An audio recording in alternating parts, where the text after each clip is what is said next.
Hello beautiful people, welcome back or welcome to my channel. I know what you guys are thinking, okay? You don't have to comment and say, girl, who needs this many books, or what were you thinking? You don't have, no, okay? Just hear me out, okay? Just hear me out. I mean, don't really hear me out because there was absolutely no reason to buy this many books in such a short span of time, but I did it anyways, just to feel alive. So, and for the most part, these books did kind of have a reason behind buying them, kind of.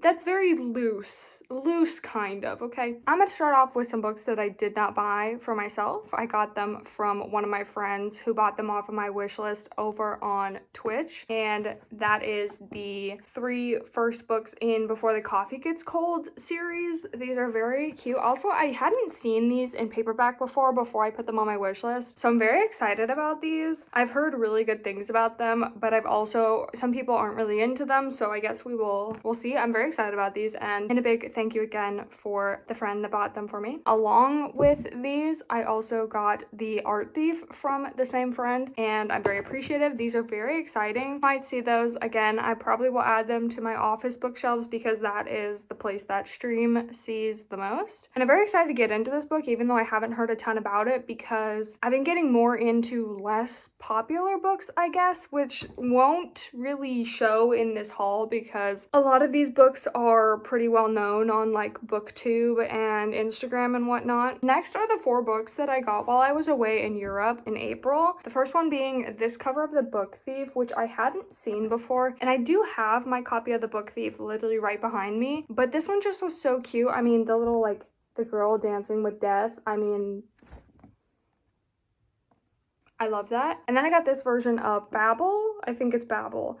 I just thought this was really pretty, and I hadn't seen this cover before in the States, so again, I just had to get it. I also don't have a copy of this book, and it is very popular. I've heard really good things about Babel, and I would love to get into it as soon as possible. Next was this copy of Love and Other Words. I haven't read this book before, but I've heard really good things from friends, and honestly, I just really liked the colors of this book. I mean, green and pink are my favorite colors. And the last book I got while I was in Europe is The Reappearance of Rachel Price by Holly Jackson. This is a paperback copy, and I'm really happy that I got this book because I have yet to see the paperback version in the States. I could be wrong. I haven't gone book shopping since I did This Damage a couple weeks ago. So I could be wrong, and the paperback version could be out in the States now, but this is actually the book that I'm currently about to start reading. Like, I'm gonna start reading it today, so I'm glad that I picked this one up. I'm doing this kind of in sections of where I got the books just so that I can, you know, explain why I bought them a little bit, even though there's not really an excuse to buying this many books in a couple months. So we'll be getting to like the more new releases and exciting books that I got. Not that the ones I have showed you already aren't exciting, but the more newly popular books are coming. I just got those more recently, so I'm just kind of doing these in order of when I got them, kind of. I got 2 books recently at Target just because I was at Target for something, and it is so hard to resist going to the book section when I'm at Target. So first I got The Housemaid by Freida McFadden. This has been all over Book Talk and all over Instagram, so I'm really excited to get into this one. I'm pretty sure this is like a 3-part series now, but again, I've heard really good things, and it was on sale, so, but I swear Target books are always 20% off, so I think it's kind of a lie, but it's okay. I got at Target was Popular a couple years ago on Book Talk, I think, and that was 1,000 Boy Kisses by Tilly Cole, and I haven't read this one. This copy is really big. I feel like this seems a little bit dramatic. Like, this book is a little bit big. I'm pretty sure a sequel to this book just came out. I could be wrong about that, but I'm pretty sure that another one just came out. I've heard that this book is really heartbreaking, and I'm kind of into that. And I kind of want to do a video of reading only heartbreaking novels because I have quite a few. And there is other ones in this stack as well that I think are going to be cry-worthy. If you want to see me cry on camera, let me know. I'll do that. So that was the only other one I got from Target. This one also says 20% off, but like I said before, pretty much every book at Target I've ever seen has the 20% off sticker, so I don't know if I believe that. The next stack, because I have these all in different stacks, is this one. This one hurts. These are the books I've recently got from Barnes & Noble in the last few months. Again, I don't know if I said it already or not, but this entire haul has happened in the last like 3.5 months. So while this is still a lot of books to get within a few months, I am kind of making it more dramatic for YouTube, okay? Because 3 months yeah, that's nothing. I didn't necessarily break the bank with these, but it also was still like a ton of books to get in such a short amount of time. And we're coming up on my birthday, so see if I buy more books for my birthday. But if I do, they'll be in a different video because that's just too many books all at once, okay? The first one being Just for the Summer by Abby Jimenez, which everybody's been raving about, and this is on my July TBR. Kind of like I makeshifted a TBR for this month, and this one is on my hopefuls for July. I'm really excited about this one because I've heard really good things, and I'm really hoping it's a 5-star because I don't think I had a 5-star the entire month of June. I think most of the books were like 4-star and under. 2 4-stars in June, and the rest were like 2 to 3 stars. So June was not a great month for me reading wise, but I'm really excited about July because this one has gotten really high reviews. Keeping with the super popular, like super hyped up books on social media, I got One Dark Window because I really just can't help myself when it comes to the popular books. A lot of the time they are popular for a reason, and I recently have been reading a lot of not necessarily unpopular books, but books I haven't really seen showcased on people's social media accounts like BookTube and BookTok and stuff like that. I've been giving a lot of non-popular books a chance recently, and like I said in June, the books that I was reading did not hit very well. Like the books that I read in June weren't really the greatest, so I'm giving myself some leeway with the popular books right now, and I'm gonna read them. I don't want to like start a debate or anything, but I feel like so many people have started to hate on the books that become popular on BookTok, which sometimes it is valid, okay? Sometimes there are books that get popular for the wrong reasons, or they just really aren't that great. I don't think people should judge like somebody's preference in reading. Like if you like the popular books, that is okay. Okay, you are safe here. And if you like unpopular books, you are also safe here, okay? I am just a lover of words. I like to read anything and everything pretty much. As long as it's not super boring, I'm here for it. Anyways, we're just here for a book haul, okay? We don't need to get into people and their antics on book social media, okay? Next, I got The Heavenbreaker by Sarah Wolf. This sprayed edge, that is such an intricate sprayed edge, and I'm living for it, okay? I haven't read anything by Sarah Wolf before, but honestly, just picking up this book, I feel like their writing is going to be immaculate. I'm hoping that I'm not wrong about that, but just look at that. Like, whoever designed this book, beautiful. I'm very excited to pick this one up. The only thing about it is it's a hardcover book, and I am not against reading hardcovers, but they tend to be a lot more uncomfortable to read. I mean, they're just more uncomfortable to hold, in my opinion. The next 2 books kind of go with what I was saying about 1,000 Boy Kisses, because I think that these are sad books. I could be wrong because, again, I've never read them, but that is If He Had Been With Me and If Only I Had Told Her. I mean, just the cover. These look like they would be heartbreaking books, but this one literally has a heart lollipop that's smashed into pieces, so I feel like these will also be books that break my heart, but that's okay. That's okay. Again, if you guys want me reading sad books, let me know. It seems like a weird thing to tell me you want me to read sad books for a video, but again, if you guys want me to, I will. Next, again, with super popular authors at the moment is Elsie Silver. I got Flawless, which is the first book, I think, in a series of romance novels. I've just heard really good things about this book, and I absolutely love the size of this book. Like, this book is just the perfect size. Like, it's not ginormous, and it's also not super thick, but it's also not one of the teeny tiny books. It's like the perfect in-between size. That is such a weird thing to comment on, but I do love the size of this book. And I'm also just really excited to get into the series because I've heard really good things about it. And I did restrain myself, and I only got the first one because I do have an issue with buying the entire series before I've even read the first one. So I'm trying not to do that, because if I hate the series, then it's just not worth buying all the books. And then next, I got An Ember in the Ashes. This book also, that is just a gorgeous cover. I don't know if it's just me, but I really like how this book looks. It also just sounded really good. I haven't heard a ton about this book, but I have seen it a couple times. But this, like, look at the inside.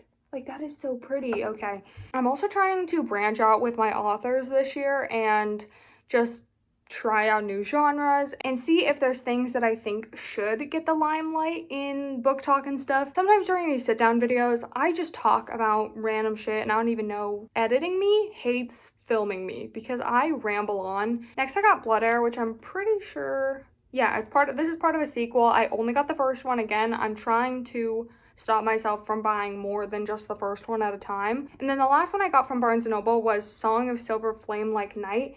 And this cover, gorgeous. if I could be a cover, it would probably be this one. Or maybe that Moon Goddess book. So beautiful. This is so gorgeous. And also it's by the same author that wrote Blood Heir. I'm very excited to get into this one because, again, I think this is either a sequel or a series, and kind of fantasy is right up my alley. I'm very excited for this. It also kind of matches my nail color at the moment. So those are all the books that I got from Barnes & Noble. The rest of the books that I got are from independent bookstores because there was a reason that I bought all these books, okay? I mean, I didn't really need to, but there is kind of a reason behind why I bought all of them, and that's because there was a giant independent bookstore, like, book crawl that happened last month. It was super fun, but that also made me buy a ton of books from different independent bookstores, which is a good thing. I mean, I'm glad to support independent businesses. So the first four these were used books, and they were each probably like $5, and that is The Messy Lives of Book People, which I have eyed this one before at Barnes & Noble, but I never ended up buying it. And then I got Men Without Women by Haruki Murakami. This book I haven't heard anything about, but I have heard a lot about 1Q84, which is also by Haruki Murakami, and I've heard really good things about that book, but it's pretty thick. Like, it's probably 2 to 3 times the size of this book. So I'm gonna start with a shorter book of theirs first before I jump into that novel. But if you guys have read 1Q84 and you liked it, let me know, because I will pick that one up. Then I got Agatha Christie's Murder on the Orient Express. I've watched the movie, but I've never read the book, so I thought it was about time. I have read other Agatha Christie works, and I really enjoyed them, so I'm excited to get into this one. And the last book that I got from that used bookstore was The Maid, and this has been all over booktube recently. I love a whodunit. Clue is my all-time favorite board game, and I really enjoy the Clue movie. I've never actually read the Clue book, so maybe I should do that, but a whodunit is one of my favorite types of books, so I'm really excited to get into this one. And then these last books, which that may seem like I only have a couple left, but I still have like another 3 stacks to show you guys. I have so many books. Are just from random independent stores. I can't remember how many I got each one. The only reason I remember where the last 4 came from is because it was from one used bookstore, and it was a very fun interaction, so I can remember it pretty vividly. So the next book I picked up is The Spirit Bears Its Teeth by Andrew Joseph White. I just finished reading Hell Followed With Us in June, which is Andrew Joseph White's other well-known book, and I really enjoyed it. I mean, there was parts of it that weren't my favorite, but I did rate it a 4-star, I believe, and I also have it in hardback, so I thought I would get their next book in hardback as well. And then I got Aristotle and Dante Dive into the Waters of the World, which in April, during my trip to Europe, I read Aristotle and Dante Discover the Secrets of the Universe, and I actually really enjoyed it, surprisingly to me. It was surprising to me that I enjoyed it so much because I didn't know how much I would like the book, but it was actually pretty good. So I picked up the second one. Next I got I Kissed Sarah Wheeler, which I'm pretty sure this book was popular like a year or 2 ago, but I never ended up picking it up. But I'm pretty sure this is a different cover than... I think this is a different cover than it used to be. I think the old cover used to be purple, but I could be wrong about that. But I wanted to pick this up a while ago, but I just never ended up picking it up. So during this little book crawl, I was like, this is the perfect opportunity to buy all the books that I keep telling myself I'm gonna buy but never did. And then the next 2 books are from an author that I already have. I think I already have 2 of their other books, and that is Emmeline Duncan, and that is Flat White Fatality and Death Unfiltered, and they are like coffee related mystery books. Their first book was Fresh Brewed Murder, and then the second one was Double Shot Death, and this author is from the Pacific Northwest, which is where I'm from, and also every single copy I have of their books is signed, so I'm just keeping that rolling with these 2, okay? I can't stop myself. I just have to pick it up. If it's an Emmeline Duncan book and it's signed and I don't have that copy yet, I will be taking that. That's coming home with me. Next book that I got was Last Night at the Telegraph Club, which I'm not a big fan of this.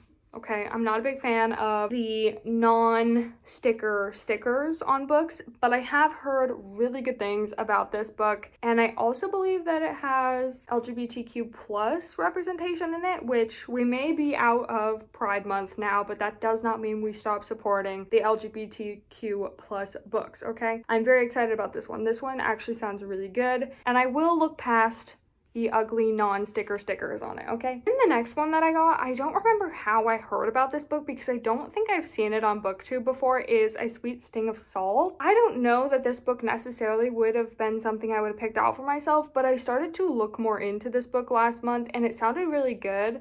So I ended up picking it up during this book crawl. Again, I used this book crawl as an excuse to buy a million books that I just semi knew something about. Some of these books I don't really know much about. I just picked them up because they sounded good. Also sticking with the Pride books, I got A Short History of Queer Women. Again, this size of this book is just perfect. I love it. This just seemed like a really good read, honestly, and it seems like it has some really funny anecdotes, so I'm really excited about this one as well, which I should just put up a counter of how many times I said I'm really excited about this one. I am really excited about all these, okay? I'm not lying. I just don't have any other synonyms or adjectives in my vocabulary. I don't have anything else to say. That's all I have to say. This next book has so many excuses as to why I bought it. I've already read this book. It's The Bodyguard by Catherine Center. I actually got this book 2 years ago in 2022 as an ARC. It was actually my first ever ARC I read on NetGalley, I believe. Now that it's out in paperback, I ended up getting a copy for myself. I actually really enjoyed this book. I think I rated it like a 4 or 5 star. If you're into closed door romances, this one is definitely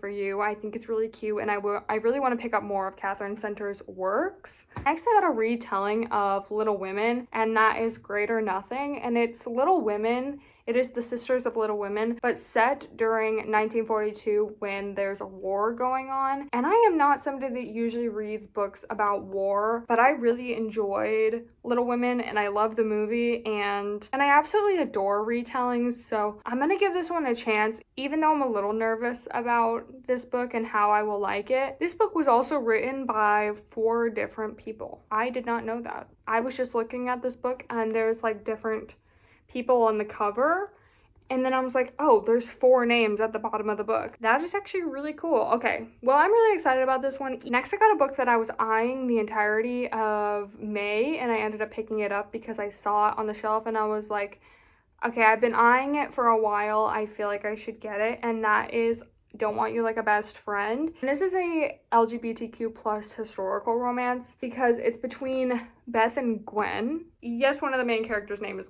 Gwen. I didn't know that when I bought it, okay? It looks really cute. But now that I'm looking at it, okay, if you look at the cover, one of them is a brunette and one of them is a blonde. If Gwen is the blonde, I may have beef with this book, okay? I'm curious. Should I open it up and look and see who's who? It's not that I care if a Gwen is blonde because I'm a brunette. It's that there are very few Gwens in media that aren't blondes. It's like a really weird phenomenon that I've noticed. There's not a ton of Gwens in media, but most of the time they're blonde, and I just don't know how to feel about that. I mean, you've got Gwen Stacy. I believe Gwen Poole is also blonde. You've got Guinevere Beck from You, and then real life people, you got Gwen Stefani, Gwyneth Paltrow. There's not a lot of brunette Gwens, all right? But either way, I'm really excited about that book. I'm just being picky. Ooh, this one's exciting. Ali Hazelwood's Not in Love. I'm so excited about this book. This is the independent bookstore version, so it has this cute little artwork on the inside. I'm actually really excited about this book. The only thing is I've heard that this one is really like steamy. It's like a really spicy book, which Ali Hazelwood is pretty much known for her romances having spice in them. But I've heard that this one is like crazy spicy, and while I don't mind that, I also think that steam shouldn't carry a romance book. But I'm still really excited about that book because I am an Ali Hazelwood stan, okay? Next, I got Women in Peril. This just seemed like a really good read, and I haven't heard much about it, so again, I'm branching out. I'm going to give you guys some good book recs for the last half of the year. Again, with another book that has a beautiful cover is The God in the Gumiho, which I could be pronouncing that wrong, so if I am, I apologize. But this also just seems like a really fantastical read that I'm really excited to get into. Just like The Song of Silver Flame Like Night, I feel like it's just going to be a very magical experience, just based off how beautiful the covers are. And then I got Welcome to the Hamdon Bookshop, which this is a debut novel. And in the book crawl, I think I saw this book like 3 different times before I ended up buying it because I wanted to wait for for a paperback version, but after seeing it so many times and I was just so drawn to it, I ended up buying it because I am a sucker for all books that have anything to do with bookstores. I mean, I did buy The Messy Lives of Book People, and then I have like the Book Eaters. There was the Paris Bookshop and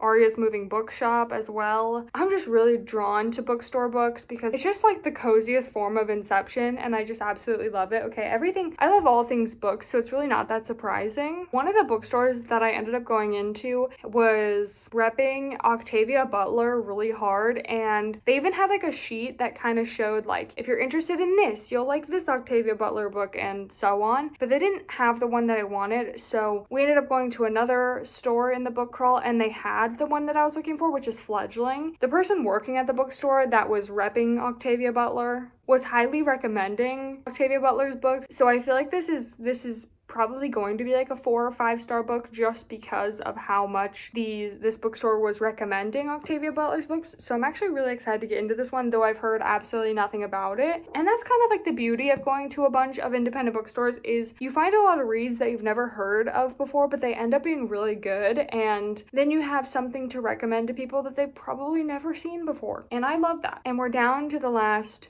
2 books in the haul because they're by the same author, so I left them till the end, and that is Summer Romance and Same Time Next Summer by Annabelle Monaghan. The book girlies on BookTube have been recommending Annabelle Monaghan like crazy this summer. I don't think I've ever heard of this author before May of this year. I'm not sure when they started publishing, but they have blown up like crazy on BookTube this summer, so I'm really excited to get into these. These are on my July TBR as well. We're getting into the midst of summer now, and those are very summery books, and I'm very excited to be one of the BookTube girlies this summer and getting into Annabelle Monaghan's books. But that being said, that is all of the books that I got. I think it's probably like 30 something books in this haul, which is absolutely crazy. That is my biggest book haul in my entire life. Again, I didn't buy these all at one time, and for the most part I bought them all for myself. A couple of them were gifts, again, from friends, but when you're an adult and you know, want to spend your money on books, it's very easy to do so. So I hope you guys enjoyed this video. I appreciate you guys for watching. If you've read any of these books or any of them looked really good to you, let me know down in the comments, and I will see you guys in the next video.